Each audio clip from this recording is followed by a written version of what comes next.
Okay, Jay here. So I got exciting news last week, a few days ago, that the engine has actually arrived in California. I ordered the engine through Bud Taplin with Westsail Parts Company.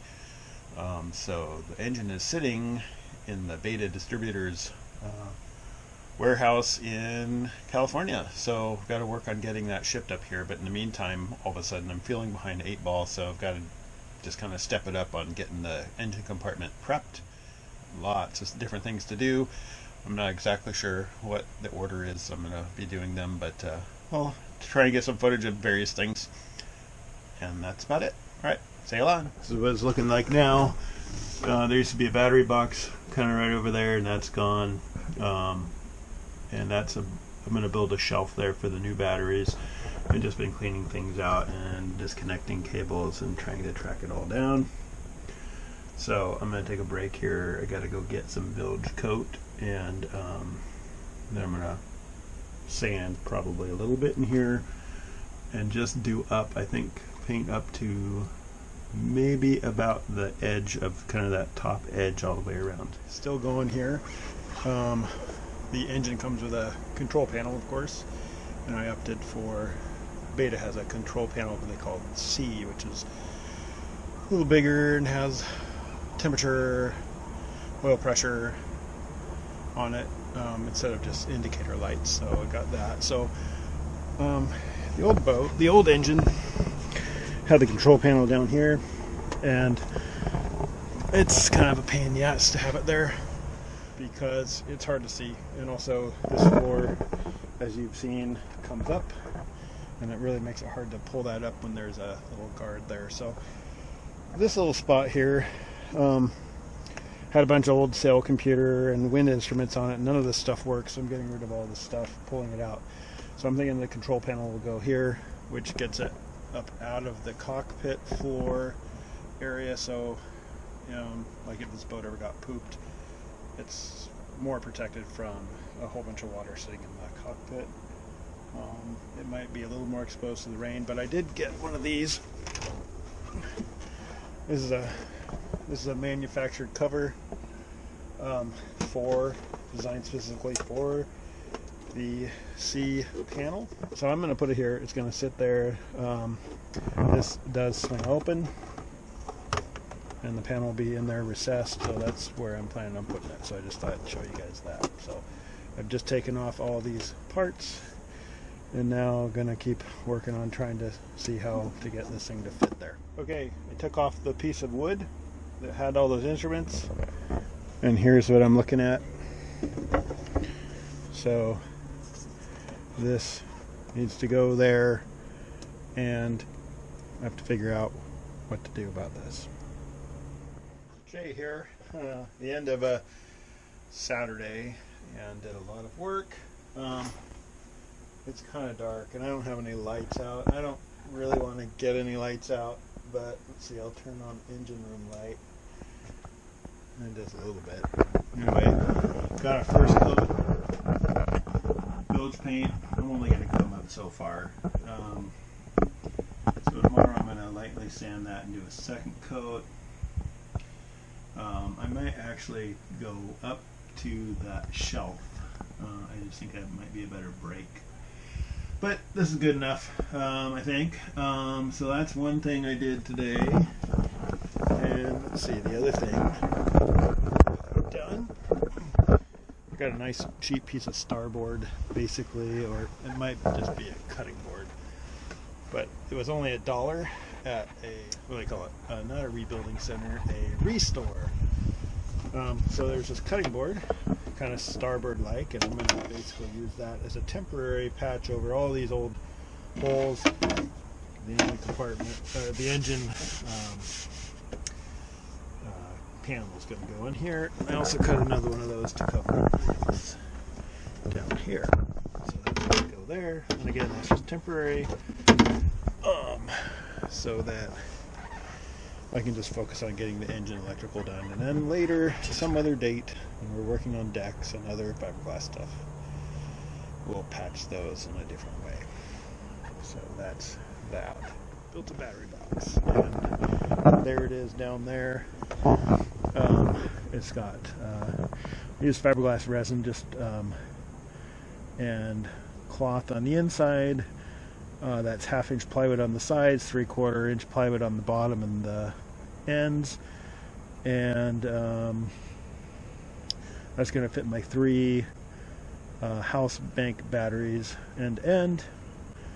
So that's curing, and tomorrow I will try and clean that up and paint it. Okay, so we painted the bilge yesterday. I built a battery box, and then I also built a jig to kind of see how the engine's going to fit in here. Even Keel, that's another YouTube channel, he also has a jig that he made. So I'm interested to go back and look at his video and see how his jig compares to mine. Frame in the engine compartment. This is a battery box. I think it's going to work. I don't know. I don't know that I have any other options unless I was to sacrifice some cabinets inside the boat for these batteries. But we're going to, I guess, go with this for now until, as we're trying to fit everything in here, maybe I'll have to change that. This is one coat of the bilge coat. Here's the bracket. Of course, I'm standing in my own way. So I put this thing in here. We still have our old, the old connection in here, and clearly this bottom edge needs to be the center of the shaft. So we are quite a bit low. So it would need to come up quite a bit. But I think that's too high for guidelines for the engine feet. Right now, this jig is set up so that this point is to about 2.5 inches below this point. This would be the surface of the engine mount brackets on the engine. So this height between here and here can be 2.5 to 3.5. But even if we come up to 3.5, it's getting close. It's getting close. This is the jig sitting about where it's supposed to, and so it looks like we're about 1.5 inches, 1.25 low. And I'm out of time. Got the bilge, second coat put in there, worked on the panel a bunch, got some ideas about that, and now just unloading and loading and cleaning up until the next time I'm down here, which I don't know when is. Ernie's back on April 4th, so I need to get the engine shipped up here for that, and I don't know, whatever. So, new box, which I think has the control panel. Yep.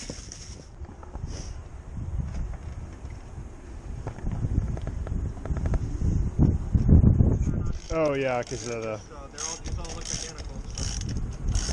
it should be. I think they are all identical. I don't think there's. You don't have a forward and a reverse? I don't know. I don't think so, but. No, they all look the same number. 55, number 55 on the base, 55 on the base here. They're all 55s then. Yep.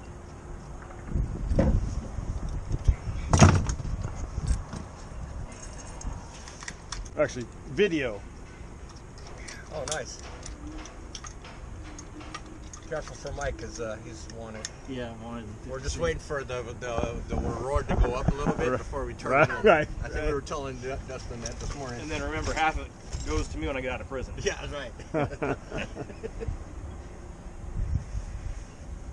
Yeah, I say we swing it in, just drop it right now. The whole thing in one piece. Well, that's what I'm saying, just 2 pieces all the way up. All the way up. Yeah. And then if we got to make, we still might have to make some blocks to raise it up a little higher. Oh, on the rear, yeah. Yeah. Well, maybe the front too. Yeah, when I was looking at the, Because right now, it looks pretty symmetrical. The front of the motor's got to come up right now. But you come way up on the rear. the center of the shaft was about 2 inches low on my jig, or 1.5 inches or something. Yeah. Okay, well, I'd rather see it lower than, higher, than because then we'd have to cut the stringers out and drop it down more. So I'm happy about that. Yeah, you're probably gonna need to add I wonder if we could take these brackets and inch and a half. go on the other side and flip them Flip them upside down. down. I think you'd have too much then, wouldn't you? Because you go center here. Oh, you'd have about. Hang on, you're gonna. Well, that's that might gonna be work. Just about right. Let's try that real quick, Jay. Okay, Jay here. It's been a long time since I've done any filming, and I guess I have to apologize for that. It's basically in now, and it's running, and sounds great.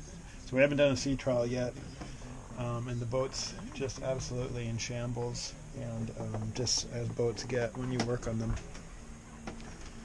But this is what we have. It's a Beta 35, and then I've changed out batteries, doing something a little different here. So we have Balmar charge controller, and the alternator is powering charging the house bank, and then the house bank is charging the starter through a digital duo, which is up there.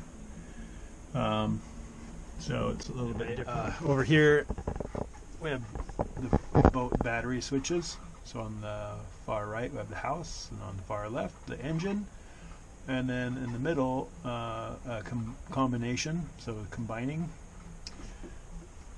From behind these look like this, if you can see that. So on the left you have the lead in from the house bank, and on the far right you have the lead in from the starter. And then you can see how with those metal bars it transfers the power to the middle switch, and the middle switch is off right now, so nothing's combined. If you turn the middle switch on, then everything's combined. So I don't know, there's all kinds of stuff to talk about, and all kinds of stuff I did. I think I mentioned I was doing panel work, so this is not all done, but it's getting there. So it's a lot better than what was here and easier to get to. And there's still a lot of old wires in here that eventually I'm going to have to go through all this. But at least from the panel to these bus bars is pretty much new. I mean, there's a few little old ones in here, but let's see. And also, oh yeah, this is cool. The Balmar, this is the, what is it? The SG200. So that's a cool thing. It monitors both banks, voltage-wise, hours left on the house bank, state of charge on the house bank, state of health on the house bank, current amperage use. Yeah, so this is a really cool thing. Yeah, so I think next weekend we'll start, we're going to take this boat out into the bay and just see how it runs. And we need to make sure that the engine can get up to full RPM with the current prop, and if it does, that's fine, and if it doesn't, then I probably will need to do something about that and get a different prop.